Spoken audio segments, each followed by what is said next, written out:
11টা বেজে গিয়েছে, স্কুলের গেটের তালা খোলা হয়নি। এবার অভিভাবকরা বিক্ষোভ দেখাচ্ছে। বৃষ্টির কারণে নাকি আসতে দেরি হয়েছে টিচারদের আজকে, কিন্তু অভিভাবকরা বলছেন এ নিত্য নৈমিত্তিক ঘটনা। দেরি করে স্কুলে আসে টিচাররা, তারপরে তালা খোলেন, তারপরে শুরু হয় ক্লাস। অনিরুদ্ধ রয়েছে বাগদার আমডোব থেকে সরাসরি আমার সঙ্গে। অনিরুদ্ধ, নিয়মিতভাবে এরকম দেরি করে টিচাররা আসেন?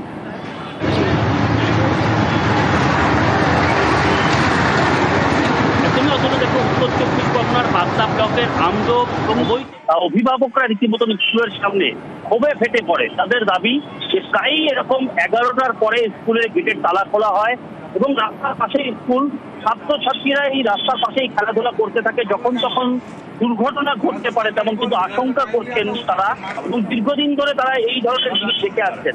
মানে প্রায়ই এই ঘটনা ঘটে, দেরি করে স্কুলে পৌঁছায় শিক্ষক শিক্ষিকারা এবং স্কুলের গেট দেরিতে খোলার কারণে স্কুল শুরু হয় দেরিতে। এবং আজ সেই ঘটনাই ঘটেছে। 11টার পরে খোলা হয়েছে স্কুল, 11টা 5-এর পরে হয়েছে প্রেয়ার, এবং 11টা 20-র পরেও অনেক শিক্ষক শিক্ষিকা স্কুলে এসেছে প্রেয়ার, এবং 11টা 20-র পরেও অনেক শিক্ষক শিক্ষিকা স্কুলে এসে পৌঁছেছেন।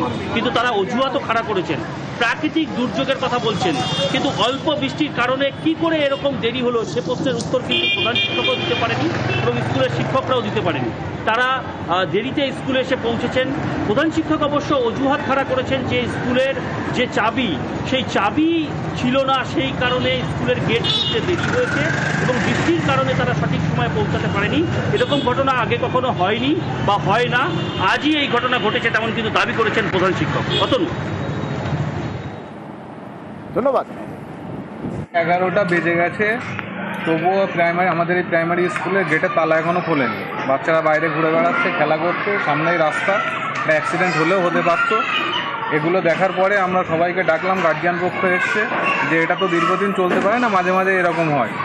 আর সবথেকে বড় কথা হচ্ছে লোকালে 1-2জন মাস্টার আছে, তারা এসে আগে স্কুল খুলবে, প্রেয়ার করাবে, বাকিরা তাদের ইচ্ছা মতো আসবে। এটা ম্যাক্সিমাম দিনই হচ্ছে। এর আগেও আমরা একবার এসে হেড স্যারের সঙ্গে কথা বলেছি, তো আজকে ব্যাপারটা এমন জায়গায় চলে গেছে যে আমরা আর এখানে জড়ো না হয়ে পারলাম না। আজকে প্রাকৃতিক দুর্যোগ, এবার বিশেষ করে বৃষ্টি হচ্ছিল, যেরকম আমারই আজকে আসতে ঠিক সময়তে আমি আসতে পারিনি। বিক্ষোভ দেখানোর কারণেই টিচাররা আজকে একটু দেরি করে এসছে। 10টা 50-এর মধ্যে প্রেয়ার আমরা রেগুলার করাই। যে চাবিটা বাইরে থাকে সে চাবিটা ঘরের ভিতরেই থেকে গিয়েছিল, যার জন্যে আজকে স্কুলে আসা সত্ত্বেও আমার ম্যাডাম স্কুলে এসেছিলেন একজন, আসা সত্ত্বেও উনি টাইমলি খুলতে পারেননি। যে 2টো সেট চাবি, একটা থাকে আমার কাছে, আমি বৃষ্টিতে আটকে গিয়েছিলাম, আরেকটা সেট যে টিচারের কাছে থাকে, সেই টিচার আজকে গেছে SIR-এর যে BLO যে ট্রেনিং সেখানে। জলপাইগুড়ি শহরে বদলে যাচ্ছে সাইনবোর্ডের ভাষা, এবার বাংলায় সাইনবোর্ড হবে। পুরসভার এই উদ্যোগ শহরের মানুষ কিভাবে দেখছেন, আর কবে থেকেই বা সাইনবোর্ড সব বাংলায় হবে? যদি কেউ গড়িমসি করেন তার ক্ষেত্রে কি পদক্ষেপ করা হবে? কোনো পদক্ষেপ হবে কি? শান্তনু রয়েছে সরাসরি আমার সঙ্গে। শান্তনু, দেখো, পুরসভা বোর্ড মিটিংয়ে যে সিদ্ধান্ত হয়েছে সেই সিদ্ধান্তের কথা কিন্তু ইতিমধ্যে ব্যবসায়ী সংগঠনকে জ্বালিয়ে দিয়েছে। কারণ হচ্ছে বেশিরভাগ ক্ষেত্রেই দেখা যায় যে ব্যবসায়ী যে সকল প্রতিষ্ঠানগুলো রয়েছে তাদের যে হোর্ডিংগুলো রয়েছে তা অনেক ক্ষেত্রে কিন্তু ইংরেজিতে, হিন্দিতে, কিছু কিছু ক্ষেত্রে কিন্তু বাংলায় রয়েছে। সেক্ষেত্রে পুরসভার যেটা বক্তব্য, সমস্ত কিন্তু দোকানের যে হেডিংগুলো রয়েছে সমস্ত কিছু কিন্তু ব্যানারগুলোকে বাংলায় লিখতে হবে। আর সেই লেখার কথা কিন্তু ইতিমধ্যে ব্যবসায়ী প্রতিষ্ঠানকে রীতিমতন চিঠি দিয়ে জানিয়ে দিয়েছে পুর কর্তৃপক্ষ। সময় বেঁধে দেওয়া হয়েছে মহালয়ার দিন, অর্থাৎ যেদিনকার দেবীপক্ষ শুরু হচ্ছে সেদিন সকাল থেকে 5টি দোকানকে দিয়ে কিন্তু সূচনা হচ্ছে এই কর্মসূচির, এবং তা চলবে 31শে ডিসেম্বর পর্যন্ত। পুরসভার লক্ষ্য যে নববর্ষ অর্থাৎ 1 জানুয়ারি 2026-এর দিন গিয়ে জলপাইগুড়ি শহরের যত দোকান, অফিস এবং প্রতিষ্ঠান রয়েছে সমস্ত কিছু বাংলায় লেখা থাকবে।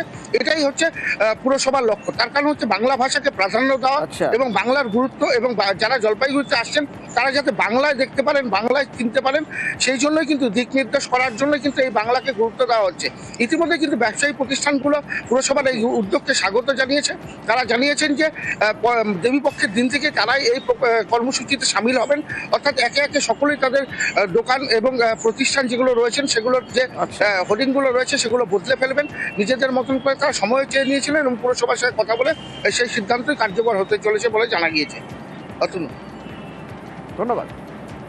বাংলা ভাষায় সাইনবোর্ড লেখা বাধ্যতামূলক এবং জলপাইগুড়ি পৌরসভা রেজলিউশন নেওয়ার পর আমরা মহালয়ার দিন থেকে প্রাথমিকভাবে 5টা দোকানকে চিহ্নিতকরণ করে সেখানে শুরু করবো। 70% কমপ্লিট করবো আমরা 31শে ডিসেম্বর 2025-এর মধ্যে, যাতে ইংরাজির নতুন বছরে গিয়ে বাংলার সাইনবোর্ড ঝরঝর করে। খুবই ভালো উদ্যোগ।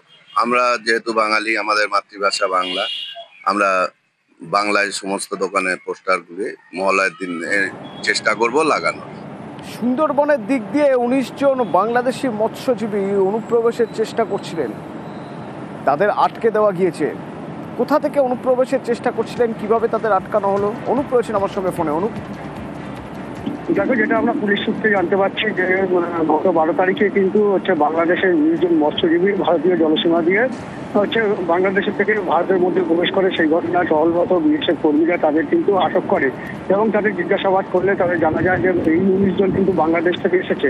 তারপরে কিন্তু এই যে সুন্দরবনের যে রিজার্ভ ফরেস্টের পক্ষ থেকে তাদেরকে জানানো হয়, এরপরে তাদের হাতে কিন্তু এই বিএসএফ কর্মীরা তারা তুলে দেন এবং তুলে দেওয়ার পরে গতকাল কিন্তু সুন্দরবন কোস্টাল থানার পুলিশের হাতে তুলে দেয় বনকর্মীরা।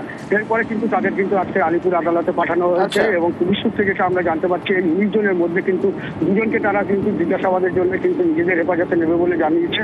তবে এই ঘটনায় যে 19 জন মৎস্যজীবী তাদের কাছ থেকে কিন্তু জাল এবং একটি বোট ও কিছু মাছ কিন্তু পুলিশ ইতিমধ্যে উদ্ধার করেছে। তবে তাদেরকে কিন্তু আলিপুর আদালতে পাঠিয়ে 2 জনকে নিয়ে ঘটনার তদন্ত করবে বলে জানিয়েছে পুলিশের পক্ষ থেকে। ধন্যবাদ। বাংলাদেশে মাছ ধরতে স্যার। আচ্ছা, গুলি ঢুকে ভারত। আপনাদের বাড়িটা কোথায়? বাংলাদেশ। বাংলাদেশে কোথায়? বোটে কি ছিল? জাল আর মাছ। পাড়ার সবাই জানে এটা একটা গুল তৈরির কারখানা। হ্যাঁ, এই কারখানার আড়ালে সরকারি যে রেশন, সেই রেশনের চাল, ডাল, আটা খোলা বাজারে বেচা হতো। আমরা জগৎবল্লভপুরের ঘটনা, আমার সঙ্গে দেবাশিস রয়েছে। দেবাশিস, কতদিন ধরে এই কাজ করে যাচ্ছেন উনি? দেখো, দীর্ঘদিন ধরে এই কাজ চলছিল। এই উত্তম দাসের দোকানেই পাওয়া যাচ্ছিল সরকারি চাল এবং সরকারি আটা। এগুলিকে প্যাকেট, অর্থাৎ সরকারি যে প্যাকেট আছে সেই প্যাকেট থেকে খুলে সেটিকে খোলা বাজারে বিক্রি করা হতো। এই খবর পেয়েই জগৎবল্লভপুর থানার পুলিশ গতকালই একটি অভিযান চালায়। অভিযানে গিয়ে দেখা যায় যে যে দোকান থেকে বিক্রি হচ্ছিল সেই দোকানের পাশে সবজির দোকান, মুদিখানার দোকান, তার পাশে পিছনে একটি গুল কারখানা। সামনের দিকে গুল রাখা থাকলেও ভিতরে চলছিল একেবারেই অন্য বেআইনি কাজ এবং সেখান থেকে প্রায় 60 বস্তা, অর্থাৎ 50 কেজি 60 বস্তা সরকারি আটা উদ্ধার করে, সঙ্গে কয়েকশো কেজি চাল উদ্ধার করা হয়।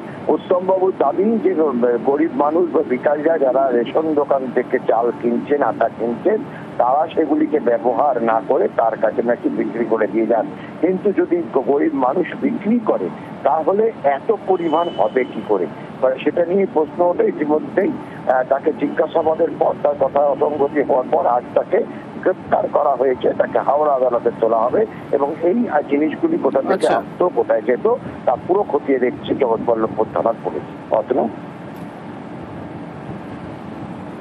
ধন্যবাদ।